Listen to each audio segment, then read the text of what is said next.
Monarquia é uma forma de governo em que o monarca, no caso rei ou imperador, exerce a função de chefe de Estado e mantém-se em tal cargo até sua morte ou abdicação.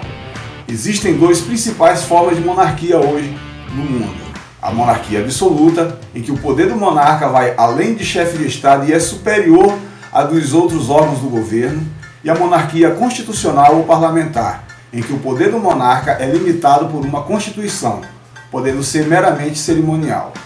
A primeira é considerada um regime autoritário, enquanto a segunda normalmente ocorre num contexto democrático e representa a maior parte das monarquias atuais.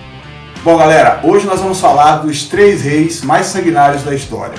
Meu nome é Márcio e você está no canal Caixa de Curiosidades. Logo depois da vinheta, curte o vídeo.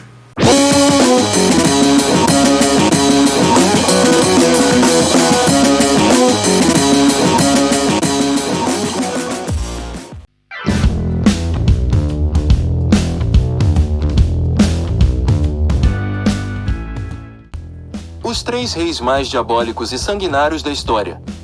Os acontecimentos históricos ao longo dos séculos deixaram claro que a monarquia sempre foi um sistema geral de governo altamente problemático.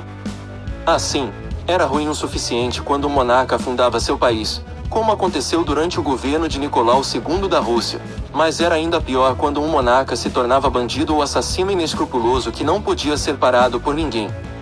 Isso tudo acontecia devido à receita perfeita para o desastre, poder combinado com riqueza.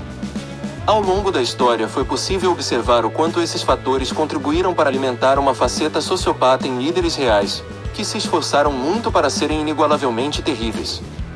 Calígula. Caio Júlio César Augusto Germânico, mais conhecido como Calígula, nasceu em 31 de agosto de 12 d.C., em Anzio, Itália, e foi imperador de Roma de 37 d.C. até 41 d.C., o ano em que foi assassinado. O homem mereceu receber a alcunha de o Imperador Louco de Roma, mas nem sempre foi assim. A princípio, quando foi coroado, aos 25 anos, o jovem Calígula foi recebido muito bem pelo povo e era muito cauteloso ao fazer e dizer as certas coisas para obter mais o apoio do Senado romano e da população, mas isso foi uma questão de tempo. Após contrair uma doença no mesmo ano em que ascendeu ao trono, Calígula perdeu a cabeça e passou a se referir como uma espécie de deus, passando a executar qualquer um que considerasse uma ameaça ou um traidor em potencial. Além disso, ele destruiu a economia da Roma antiga com gastos pedulários e uma política de crédito com juros zero, que administrou mal as campanhas militares e apreendeu a propriedade de líderes e cidadãos para pagar por seus erros. Em 41 d.C., ele já havia se transformado no culpado pela ruína de Roma, e todos queriam seu fim. Então, um grupo de conspiradores, que incluía seus próprios guarda-costas, o assassinaram friamente. 2 Rei Leopoldo II, da Bélgica. A Bélgica do século XIX foi devastada pelas atitudes cruéis e assassinas do monarca, que entrou para o ranking das piores pessoas de toda a história.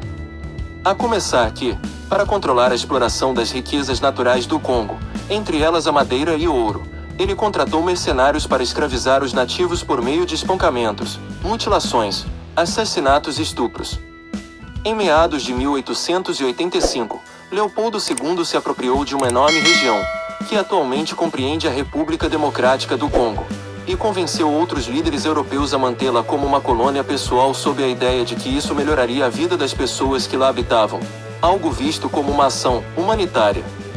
Nomeando a região de Estado Livre do Congo, lá Leopoldo II acabou proporcionando a morte de metade das pessoas sob seu governo, em sua maioria por desnutrição e doenças. Sem contar o sadismo perpetrado pelo homem, que adorava amputar mãos e pés dos nativos como punição para qualquer tipo de desvio de conduta ou, por vezes, apenas por diversão. Leopoldo II morreu em 17 de dezembro de 1908, em Bruxelas, sem nunca ter sido punido por suas ações, após os líderes mundiais o forçarem a transferir a administração da região que liderava para o governo belga. 3 Ivan, o Terrível. Durante 14 anos, Ivan IV, o Terrível, como ficou conhecido, foi o grão-príncipe de Moscou até a fundação do Czarado da Rússia, em 1547, continuando seu reinado até sua morte em 1584. E, como aconteceu com Calígula, quando foi coroado aos 16 anos, Ivan não tinha nada de terrível.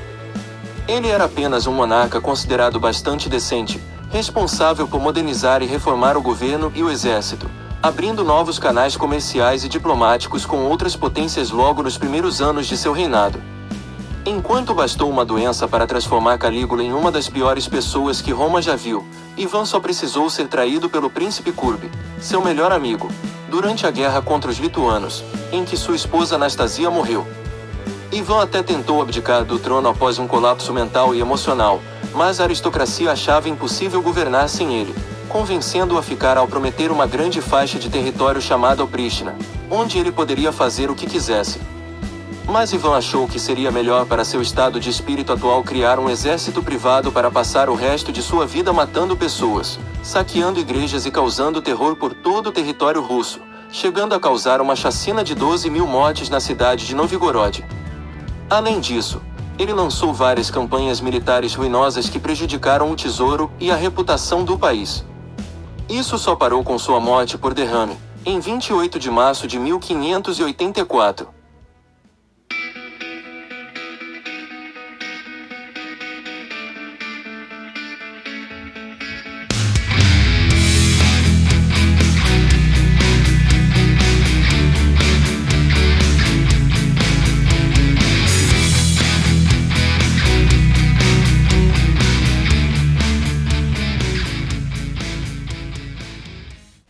Bom, galera, esse foi o vídeo de hoje, espero que vocês tenham gostado. E para você que ficou até o final, já peço a vocês que deixem seu comentário, deixem seu like, compartilhe o vídeo aí para dar uma força pro canal. E sempre lembrando que se você tiver alguma sugestão de algum assunto para abordar e tiver alguma curiosidade e queira conhecer um pouco mais, pode deixar no comentário que a gente vai tentar abordar o assunto aqui, certo?